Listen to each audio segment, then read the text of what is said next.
Hello, I'm Keith and welcome to another home media minefield, helping you with information to navigate the complexities of home cinema and home media entertainment. And in today's show, I'm going to be looking at the 4K UHD release from Lionsgate of American Psycho, the 2000 satire thriller set in the 80s starring Christian Bale. We're going to dig into this right now.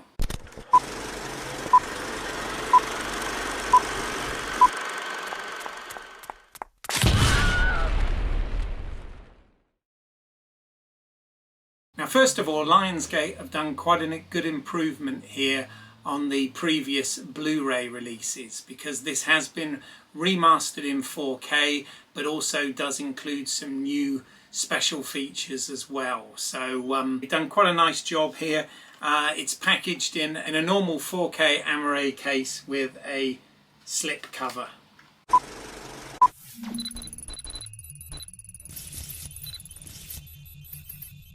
Now, first of all, the 4K UHD here has Dolby Vision and HDR10+. So they've covered both camps as far as the high dynamic range goes, and they've actually taken this from a 4K master. So the image quality is so much better than the previous Blu-ray that was available. The contrast here is really good, and you see a lot more detail. So this is very much what the film was meant to look like and what it would have looked like back on the cinema screens in 2000.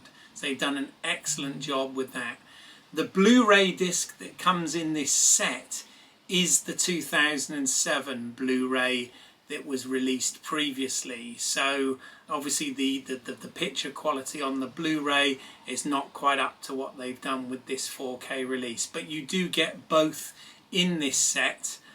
For the UK edition that I have, you don't get a digital download, but I believe the North America version also includes a digital download with this.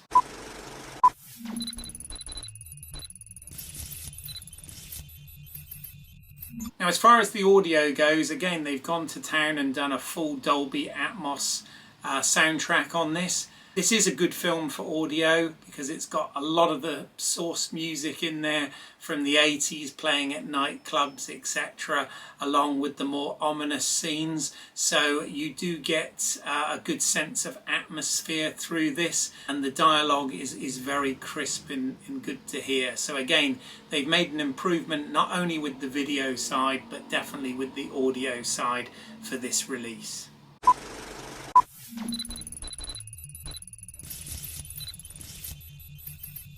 Now, when it comes to the special features, all of the special features from the 2007 release are available on here in HD, but there are also a couple of tweaks and improvements. The first thing of note is a brand new audio commentary recorded in 2018 by director Mary Harron. Mary goes into a lot of detail about the film and reflects on it, but not only how she made it but how it might be viewed in today's climate.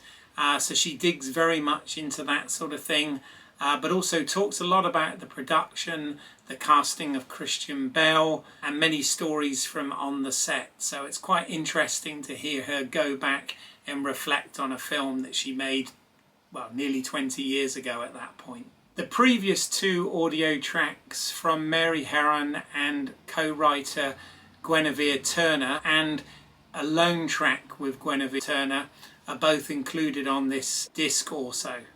Then there's 12 minutes of deleted scenes with optional commentary, which are mixed with some on-set interviews, which is a bit odd that they're included in with the deleted scenes, but that's good. It shows you some other aspects to the characters, and in the commentary Mary explains why they were actually cut for the release. Then there's a 30-minute featurette called The 80s Downtown, which was produced in 2005 and features writers, journalists and filmmakers in New York talking about the 80s. They talk about the MTV generation, Reaganism, consumerism, money, nightclubs, the death of John Lennon, artistic freedom, identity politics, etc., but all within the frame of the 1980s. They cover both the light and the dark side here, talking about the various fashions as well,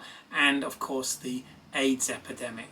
Then you get a 48-minute back-to-screen documentary, which is slightly longer than the version that was originally included on the DVD and original Blu-ray release of this. Again, this was produced in 2005 and includes the aforementioned writers, directors and journalists from that time, as well as cast and crew involved in these interviews. They talk about the history of the book, which was released in 1991, and the comparisons between the book and the film. And they talk about, although the novel was filled with controversy, that the film itself is very much a satire and stand-up of this. Very self-aware as well as filled with all the pop culture references. Mary Herron talks a lot about the casting of Christian Bale and how he really understood the character of Patrick Bateman, because the character was really a construct. So these interviews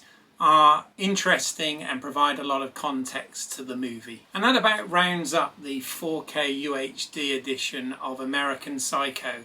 I do think it's nice when 4Ks come out and they actually do get additional footage and information, as well as the better picture and sound quality. This is something that Blu-ray started to do in the early days when DVDs were still available, and they used to come out with the same extras, but then the Blu-ray release would have some Blu-ray exclusives, and it looks like 4K is now starting to do that as well. So if you're a fan of American Psycho, I would say that this is a good version to pick up. As I said, they have made some improvements to the audio and video quality, as well as the special features. And that brings me to the end of another home media minefield. If you found this at all helpful and interesting, please do consider subscribing and hitting that bell icon so that you don't miss anything moving forward. And please do follow and share and spread the word, it all helps. If there's anything in particular that you'd like me to review, then please put so down in the comments and I will try and get to that for you. But in the meantime, thank you for your time today, and I will speak to you at the next home media minefield. Now, if you excuse me, I need to go and return some videotapes.